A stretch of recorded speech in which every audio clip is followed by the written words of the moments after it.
La loi de finances 2024 elle a traité la réforme de la TVA. Une réforme très attendue, bien sûr, afin d'assurer une neutralité telle que préconisée par les assises de la fiscalité et aussi la loi cadre.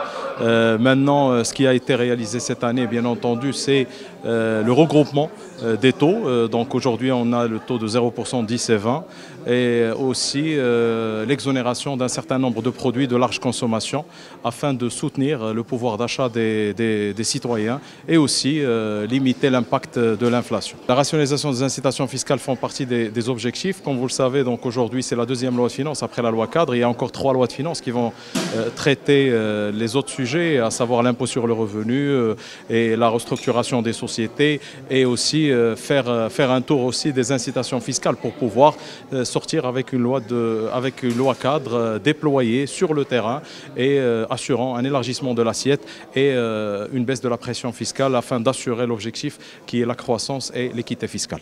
La réforme fiscale, si vous voulez, est une émanation des recommandations des assises de 2019. Et donc la loi 69-19 portant réforme fiscale est entrée en vigueur, si mes souvenirs sont bons, en juillet 2021. Et donc automatiquement, la première loi de finances qui a suivi a entamé cette réforme.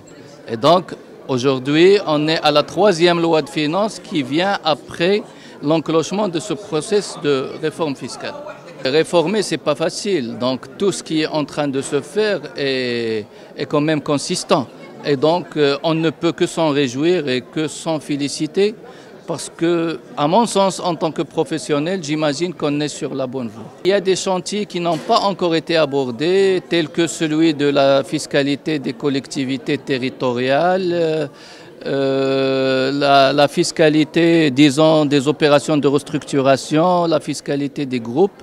Et bien entendu, il y a toujours des attentes concernant le réaménagement du barème progressif de l'IR. Vous voyez là, quand on assiste à cette procédure-là d'acquisition en exonération qui a été évoluée et qui désormais ne peut être autorisée que sur présentation de garantie bancaire, on est en présence de rationalisation des incitations. La lutte contre l'informel, depuis, disons, l'année dernière, on a initié des garde-fous, on a initié des mesures qui sont à même de réduire ces